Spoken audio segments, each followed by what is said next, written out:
Awaken and Elevate මගේ YouTube channel එකත් එක්ක එකතු වෙලා ඉන්න ඔයාලා හැම දෙනෙක්වම මම ගොඩක් ආදරෙන් පිළිගන්නවා. හරි, දැන් වෙලාව පාන්දර 5යි. මම අද අපේ ගමේ තියෙන වැඩිහිටි නිවාසයක අම්මලා තාත්තලා 10 දෙනෙකුට උදෑසන දාන වාරයක් බාර අරගෙන තියෙනවා. ඒක සූදානම් කරන ගමන් මම ඔයාලත් එක්ක කතා කරන්න හිතුවේ මේ දාණය එහෙමත් නැත්නම් දීම කියන දේ අපේ ජීවිතයට ආශිර්වාදයක් වෙන්නේ කොහොමද කියලා. කතෝලික ධර්මය, බුද්ධ දර්ශනය, ඒ වගේම ආකර්ෂණ නීතිය කියන තුනටම අදාළව මම ඉගෙනගත්තු පුංචි කරුණු කීපයක් ඇතුළත්ව මේ ගැන කතා කරන්න හිතුවා. ඊට කලින් මම මේ ගැන කියලා ඉන්නම්. මම ගොඩක් දන් දෙන්න, පරිත්‍යාග කරන්න ආසාවක් මගේ ඇතුළතින්ම තිබුණු කෙනෙක්. අර කියන්නේ දීලා පුරුදුයි, සංසාරේ දන් දීලා පුරුද්දට හිතෙනවා දෙන්න, අන්න ඒ වගේ.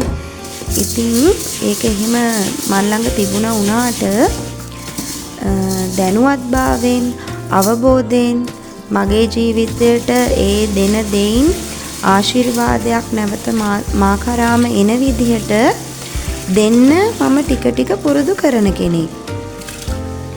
මේ දේවලුත් මම දැන් වසරක පමණ කාලයක ඉඳන් මාස්පතා කරන කෙනෙක්. මට හැකියාව තියෙන විදිහට මාසේ මුල් සතියේදී මම එක කෑම පාර්සලයක් හරි කාට හරි දන් දෙන්න පුරුද්දක් පවත්වගෙන යනවා. ඇත්තට මේ දේ තුලින් මගේ ජීවිතයට විශාල විදියට ආශිර්වාද ගොඩාක් ලැබෙනවා කියන දේ මම ඔයාලත් එක්ක මේ වෙලාවේදී කියන්න කැමතියි. ඒ දේ නිසාම තමයි මම මේ ගැන ඔයගොල්ලොත් එක්ක ටිකක් කතා කරන්න මේ ඇත්තටම හිතුවේ. ඒ වගේම තව දෙයක් තමයි මම මේ කරනවට වැඩිය ලස්සනට විශාල විදියට දානමාන පින්කම් සිද්ධ කරන අය මේ වීඩියෝ එක බලනවා වෙන්න පුළුවන්.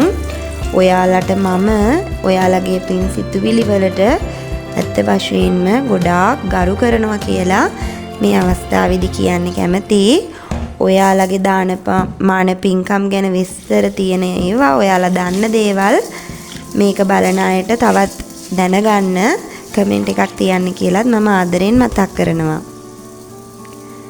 මේ දේවල් ඔයාලත් එක්ක ෂෙයා කරගන්න එකේ මගේ මූලිකම බලාපොරොත්තුව තමයි දෙන්න හිත තියෙන, ආසාව තියෙන, ඒත් ඒකට පියවරක් නොගන්න, එක එක හේතු තමන්ගේ හිත තුළම නිර්මාණය කරගෙන තමන්ට විශාල ආශිර්වාදයක් ලබා ගන්න පුළුවන් මේ වගේ පින්කමක් කරගන්න අවස්ථාව ප්‍රයෝජනයක් ගන්නෙ නැති එක්කෙනෙක් හරි මේක බලලා ගෙදර උයන කෑම ටිකෙන් එක කෑම පාර්සලයක් හරි නැති බරි අසරණ කෙනෙකුට දෙන්න හිත පෙළඹෙනවා දකින්න එක. මොකද අත්දැකීමෙන්ම මම ඒක දන්නවා. දෙන්න හිත ආසාව තියෙන කෙනාට තව කෙනෙක් දෙයක් දෙනවා දැක්කම අමුතුම ජවයක් ඇවිත් මාත් දානයක් දෙන්න ඕන, මාත් මේ විදිහට දානයක් සකස් කරලා එක්ක පන්සලට, එක්ක වැඩිහිටි නිවාසයකට, නැත්නම් අසරණ පාරේ ඉන්න කෙනෙකුට හරි දෙන්න ඕන කියන ඒ පින් සිතුවිල්ල බෝ වෙනවා. මම මුලින්ම මේ මාස්පතා දානයක් දෙන එක පටන් ගත්තේ ඇත්තටම එක කෑම පාර්සලයකින්.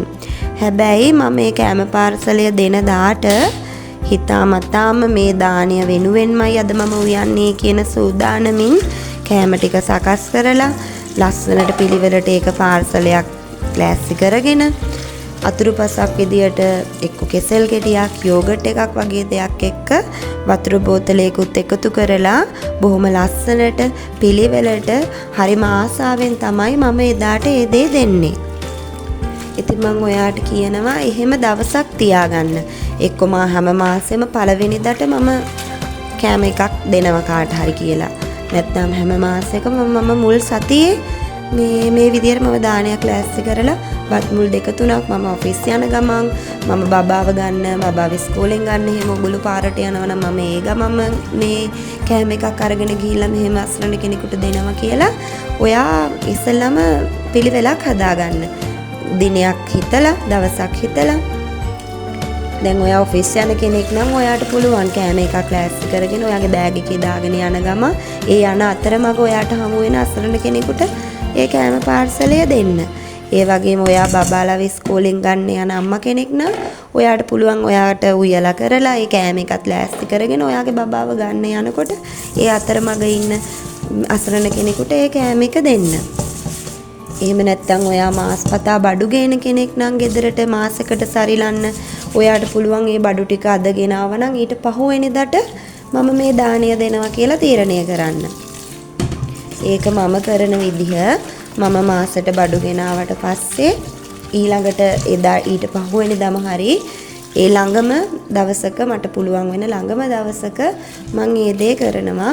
මොකද ඇත්තටම අපි මාසයකට අපිට පරිභෝජනය කරන්න අපිට ආහාර පාන අපිට ගෙට දාගන්න ගෙට අරගන්න අපිට අවස්ථාව හැදිලා තියෙනවා කියන්නේ අපි ඇත්තටම හරිම වාසනාවයි අපිට පිනක් තියෙන නිසා. එහෙම නැති කුසගින්නෙන් ඉන්න ඊළඟ ආහාර වේල ලබා ගන්නේ කොහොමද කියලා හරිම හිතේ බයෙන් ඉන්න මිනිස්සු මේ අපේ අවටම ඉන්නවා. ඉතින් එහෙම නැතිව අපිට මාසෙකට අපේ බඩු ටික ගෙටගෙනත් දාගන්න පුළුවන් තත්ත්වයක් අපිට තියෙනවා කියන්නේ අපි ඇත්තටම වාසනාවන්තයි, අපි පින්වන්තයි. ඉතින් මේ වගේ දේවල් ජීවිතයට එකතු කර ගැනීමෙන් අපිට තව තවත් අපේ ඒ පින වැඩි කරගන්න පුළුවන් කියන එක තමයි ඇත්තටම මම විශ්වාස කරන්නේ. හරි, අපි කතෝලික ධර්මය තුල මේ දීම ගැන තියෙන ඉගැන්වීම බැලුවොත් ශුද්ධ බයිබලය තුල මේ දෙන්න කියන දේ දේව වචනය තුල හැම නිතරම ප්‍රකාශ කරලා තියෙනවා. ජනතාවක් විදිහට දේව ජනතාවක් විදිහට මේ දීම පරිත්‍යාගය ඉෂ්ට කරන ජනතාවක් දැකීම තමයි දේව කැමැත්ත. අනුකම්පා සහගතව දයාවෙන් පිරුණු හදවතින් කෙනෙකුට උදව් කරනවා දකින්න එක එහෙම පුද්ගලයන් දකින්න එක දෙවියන් වහන්සේට ඇත්තටම ප්‍රසන්නයි. ශුද්ධ බයිබලයේ සඳහන් වෙන බයිබල් පාඨ කීපයක් මම ඔයාලත් එක්ක බෙදා ගන්නම්. ශුද්ධ බයිබලයේ සඳහන් වෙනවා සතුට සිතින් දෙන්නාට දෙවියන් වහන්සේ ප්‍රේම කරන සේක. ඒ වගේම තමයි දෙන්න එවිට නුඹලාටද දෙනු ලබන්නේය කියලත් තැනක සඳහන් වෙනවා. තවත් තැනක සඳහන් වෙනවා ඊතා කුඩා කෙනෙකුට නමුදු නුඹලා දෙයක් කරාද ඒ කලේ මටයි කියලා ශුද්ධ බයිබලයේ තුල සඳහන් වෙනවා. තවත් බයිබල් පාඨයක් ඔයාලත් එක්ක බෙදාගත්තොත් නුඹලා යම් මිම්මකින් මැන දෙන්නෙහුද එයින්ම නැවත නුඹලාටත් මැන දෙනු ලැබෙන්නේය කියලා සඳහන් වෙනවා. ඒ වගේම තවත් තැනක සඳහන් වෙනවා මසුරු ලෙස වපුරන්නා මසුරු ලෙස කපා ගන්නේය නොමසුරු ලෙස වපුරන්නා නොමසුරු ලෙස කපා ගන්නේය කියලා. ඉතින් මේ බොහොම පොඩි බයිබල් පාඨ කීපයක් මේ වගේ ශුද්ධ බයිබලයේ පුරාම තන සඳහන් වෙනවා දේව වචනය තුල දෙන්න කියන දේ දේව ජනතාවට ඉගෙන ගන්න දේව වචනයට කීකරු වෙන තැනැත්තා මේ දීම කියන දේ කොහොමද ප්‍රගුණ කරන්න ඕනේ කියන එක සඳහන් වෙනවා. ඉතින් මම දැන් මේ කියපු පාට දෙක තුනෙන්ම වුණත් අපිට බැලුවම හිතා ගන්න පුළුවන් මේ දීම කියන එක කොයිතරම් වැදගත් දෙයක්ද කියන එක. දෙවියන් වහන්සේට ප්‍රසන්න වෙන විදිහට දීම තුලින් දේව ආශිර්වාදය ඔයාගේ ජීවිතයට ලැබෙනවා. ඊට පස්සේ අපි බුද්ධ දර්ශනය පැත්තට හැරුණොත් බුදුරජාණන් වහන්සේ එක සූත්‍ර දේශනාවක දේශනා කරලා තියෙනවා පින්වත් මහණෙනි මේ මිනිසුන් මාතරම් බෙදා හදා අනුභව කිරීමේ ආනිශංස දන්නවා නම් කවදාවත් අනුන්ට කිසිවක් නොදී අනුභව කරන්නේ නැහැ කියලා. ඒ වගේම තවදුරටත් දානය ගැන සඳහන් වෙන්නේ ශ්‍රද්ධාව අවදි කරගෙන නුවණින් යුක්තව එකඟ වූ නොවිසිරුණු සිතින් දෙන පුංචි දෙයක් වුවද මහත්ඵල වන බව සඳහන් වෙනවා. මේ ලෝකෙටත් පරලෝකෙටත් හේතු වෙන නිසා මහා මංගල සූත්‍රය තුල මේ දානය කියන දේ මංගල කාරණාවක් කියලා සඳහන් වෙනවා. තවත් සූත්‍ර දේශනාවක සඳහන් වෙන විදිහට කෘතඥ පුද්ගලයෙකුට ඒ කිව්වේ දැන් මම මේ අද දෙනවා වගේ අසරණ පුද්ගලයෙකුට දුප්පත් කෙනෙකුට දෙන දාණය ඒ දාණය දෙන පුද්ගලයාට ආත්ම 1000කට ආනිශංස ලැබෙනවා කියලා සඳහන් වෙනවා. තවත් මට ඇහුණු බණපදයක් තුල සඳහන් වෙලා තිබුණා බුදුරජාණන් වහන්සේ දේශනා කරලා තියෙනවා කියලා මහණෙනි කවදාවත් මේ පින පුංචි කියලා පිනට ගරහන්න එපා. ජලය බිඳුව බිඳුව වැටිලා වාජනයක් පිරී ඉතිරිලා යන්නේ යම්සේද පුංචි පුංචි පින එකතු වෙලා යම් කෙනෙකුගේ ජීවිතය පිනින්ම පිරීලා ඉතිරිලා යනවා කියලා සඳහන් වෙනවා. ඒ වගේම දුටුගැමුණු රජතුමා මරණ මංචකයේ ඉන්නකොට දුටුගැමුණු රජතුමාට බලවත් වුණා කියන පින තමයි එක දවසක මහ වනයේ අසරණව අතරමං වෙලා ඉන්නකොට උනත් තමන්ට ආහාරය සඳහා තිබුණු බත්පත සංඝයා උදෙසා පූජා කරා කියන සිදුවීම. රුවන්වැලි මහසෑය, ලෝවා මහපාය, මිරිසවැටිය වගේ විශාල පින්කම් සිද්ධ කරලා තිබුණා උනත් අවසාන මොහොතේදී බලවත් වුණා කියන්නේ අර ආහාරය සඳහා තිබුණු බත්පත පූජා කරපු පිනයි.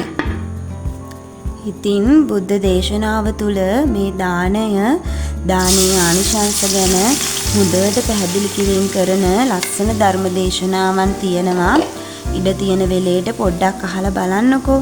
ඔයාලට පුදුම තරම් මේ දානය කියන දේ ගැන ආසාවක් ඇති වෙයි. මම මේ ඔයාලට ඉදිරිපත් කරේ මම අහලා තිබුණු ධර්ම දේශනාවලින් මට මතකයේ තිබුණු පුංචි කරුණු කීපයක් විතරයි.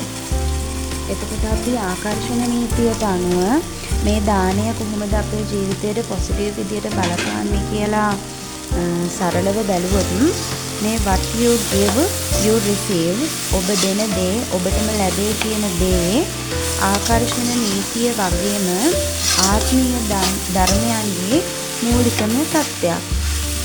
අපි දානයක් දෙනකොට දෙන්නේ සතුටු සිතින් හොඳ චේතනාවෙන් ආදරය හා කරුණාව පෙරදැරිව නම් එතකොට අපේ ভাইබ්‍රේෂනල් එනර්ජි එක ආකර්ෂණ ශක්තිය ඉහළට යනවා.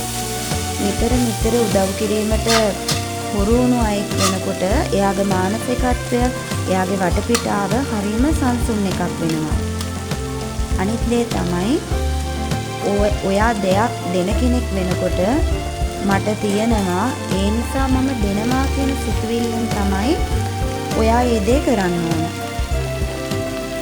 කවදාවත් මේ වැරද්ද කරන්න එපා. මට නැහැ ඒ වුණාට මම දෙනවා කියන සිතුවිල්ලෙන් කවදාවත් දෙන්න එපා. මොකද මමත් අර දෙන්න කැමති කෙනෙක් කියලා මම ඔයාලට මුලින්දම කිව්වනේ.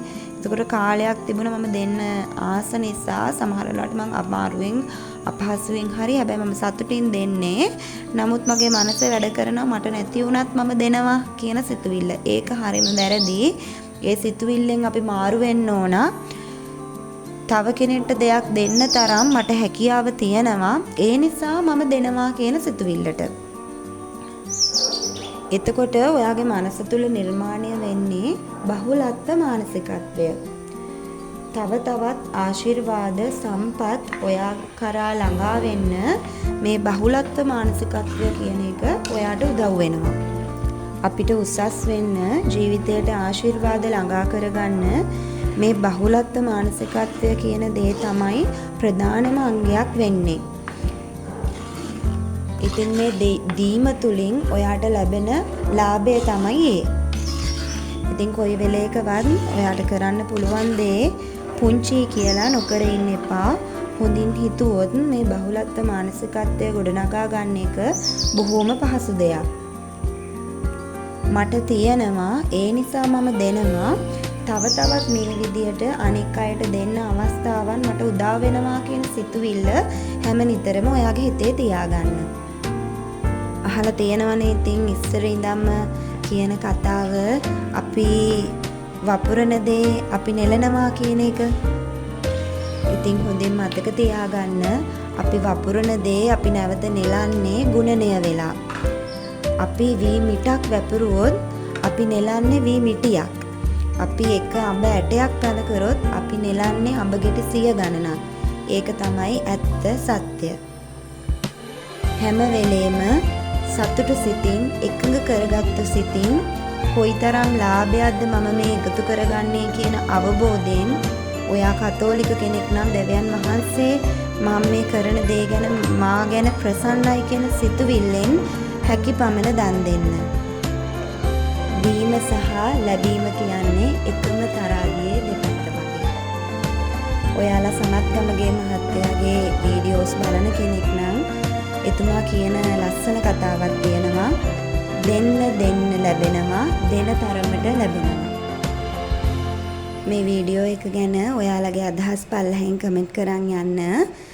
channel එක subscribe කරන්න. වීඩියෝ එක හොඳයි කියලා හිතනවා නම් තව කෙනෙකුට බලන්න share කරන්නත් මා ආදරෙන් මතක් කරනවා. ඉතින් අවදි වී උසස් වෙන්න උදව් දෙන අලුත් වීඩියෝ එකකින් අපි නැවත හමු වෙමු. එතෙක් ඔයාලා හැම කෙනෙක්ගේම ජීවිතවලට මේ විශ්වය පුරා විහිදී තියෙන සියලුම සුබවාදී ශක්තියින්ගේ ආශිර්වාදය ලැබේවා.